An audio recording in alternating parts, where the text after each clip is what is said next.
Hadirin sekalian yang saya hormati, hari ini saya berdiri di mimbar yang mulia ini dengan 1000 perasaan yang sulit saya lukiskan.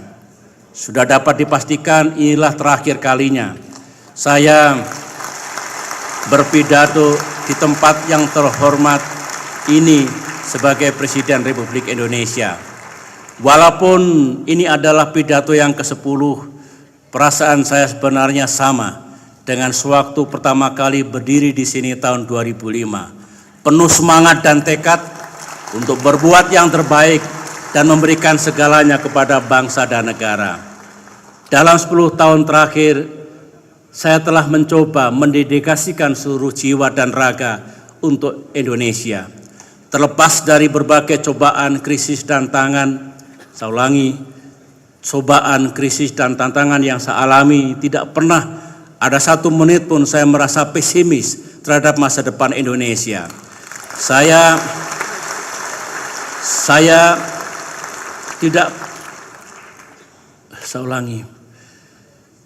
tidak pernah satu menit pun saya merasa tergoda untuk melanggar sumpah jabatan dan amanah rakyat kepada saya sebagai Presiden Indonesia. Tanggung jawab saya pada akhirnya bukanlah kepada partai politik, bukanlah kepada parlemen atau pemerintah atau suatu kelompok, namun kepada Republik, kepada rakyat Indonesia yang telah memberikan kepercayaan kepada saya, kepada sejarah, dan tentunya kepada Tuhan Yang Maha Kuasa. Dalam kesempatan ini, ada beberapa refleksi pribadi yang ingin saya sampaikan ke hadapan sidang yang mulia ini dan juga kepada rakyat Indonesia. Pertama, jangan pernah lupa bahwa yang paling penting kita bangun adalah sistem demokrasi, sistem politik, dan sistem ekonomi. Demokrasi kita tidak boleh bergantung pada figur seseorang, namun harus bergantung pada lembaga, pada peraturan, pada hukum dan norma. Sejarah mengajarkan kita, selama sistem itu kuat, maka negara akan kuat, rakyat juga kuat. Tetapi jika sistem itu lemah dan keropos, demokrasi kita akan kembali labil dan mengalami kemunduran.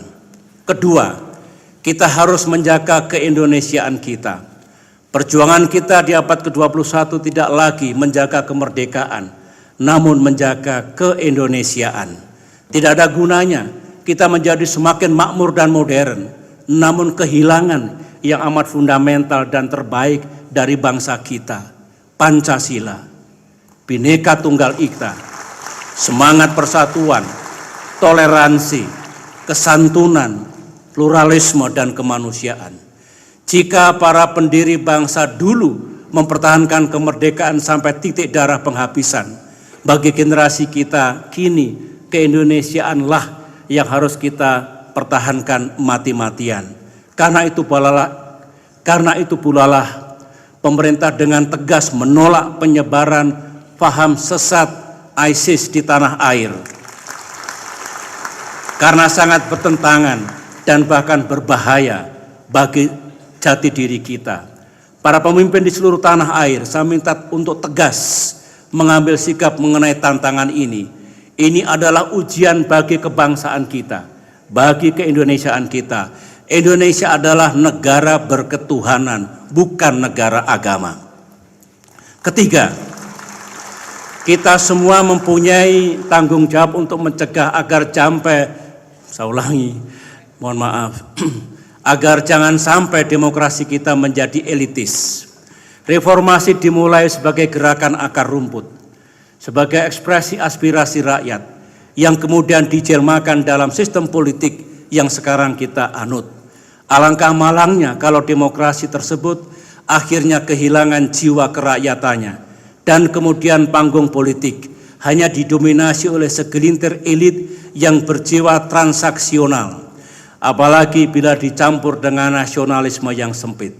Kalau itu yang terjadi, maka malapetaka akan kembali menimpa negara yang kita cintai ini. Kita harus terus menjaga agar gravitasi demokrasi Indonesia terus berkisar pada rakyat. Dan yang keempat atau yang terakhir, mari kita jaga momentum bangsa yang positif dan perspektif ini yang dengan susah payah kita peroleh.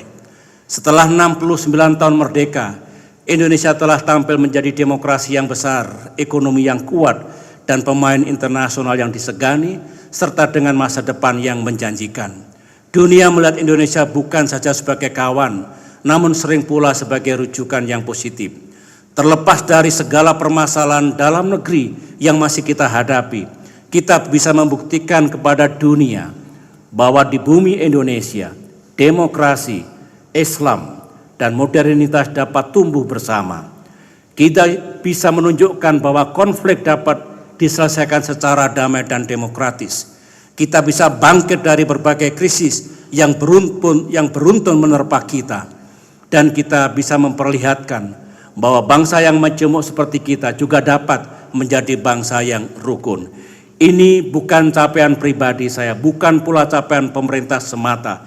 Ini adalah prestasi sejarah bangsa Indonesia. Kita semua wajib menjaga momentum bangsa yang baik ini dan bahkan meningkatkannya. Jangan lupa, dunia penuh dengan contoh bangsa yang sedang naik daun, kemudian tersandung dan jatuh seketika. Jangan sampai hal itu terjadi pada bangsa kita. Saudara-saudara, merupakan kehormatan besar bagi saya untuk menjadi Presiden Indonesia. Saya adalah anak orang biasa, anak biasa dari Pacitan, yang kemudian menjadi tentara, menteri, dan kemudian dipilih sejarah untuk memimpin bangsa Indonesia. Menjadi presiden dalam landscape politik di mana semua pemimpin mempunyai mandat sendiri dalam demokrasi 240 juta adalah suatu proses belajar yang tidak akan pernah ada habisnya. Tentunya dalam 10 tahun saya banyak membuat kesalahan dan kekhilafan dalam melaksanakan tugas. Dari lubuk hati saya yang terdalam, saya meminta maaf atas segala kekurangan dan kekhilafan itu.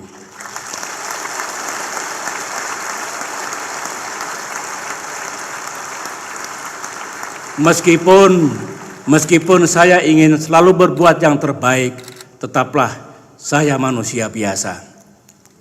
Di mimbar yang mulia ini, saya, Susilo Bambang Yudhoyono, juga berjanji untuk membantu siapapun yang akan menjadi Presiden Republik Indonesia tahun 2014-2019, jika hal itu dikehendaki.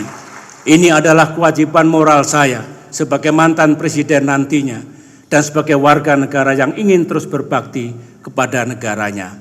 Melalui mimbar ini pula, saya mengucapkan selamat kepada Presiden terpilih yang nanti akan disahkan oleh Mahkamah Konstitusi.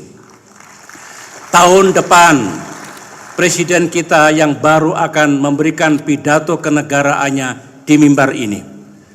Saya mengajak segenap bangsa Indonesia, marilah kita bersama-sama mendengarkannya dan mendukung beliau untuk kebaikan dan kemajuan negeri ini.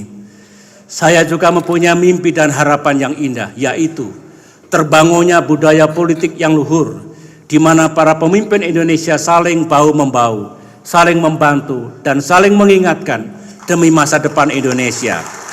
Saya yakin itulah yang didambakan oleh rakyat Indonesia, dan itulah yang harus kita berikan dengan ikhlas kepada mereka.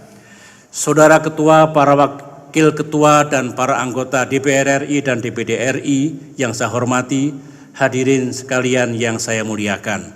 Akhirnya, saya atas nama pribadi dan keluarga menyampaikan ucapan terima kasih dan penghargaan yang tulus kepada jajaran pemerintah dan seluruh rakyat Indonesia atas dukungan dan partisipasi saudara-saudara dalam mewujudkan agenda-agenda pembangunan dalam 10 tahun terakhir ini. Secara khusus kepada saudara-saudara yang mengabdi di daerah-daerah terpencil, pulau-pulau terdepan, pegunungan, dan perbatasan negara.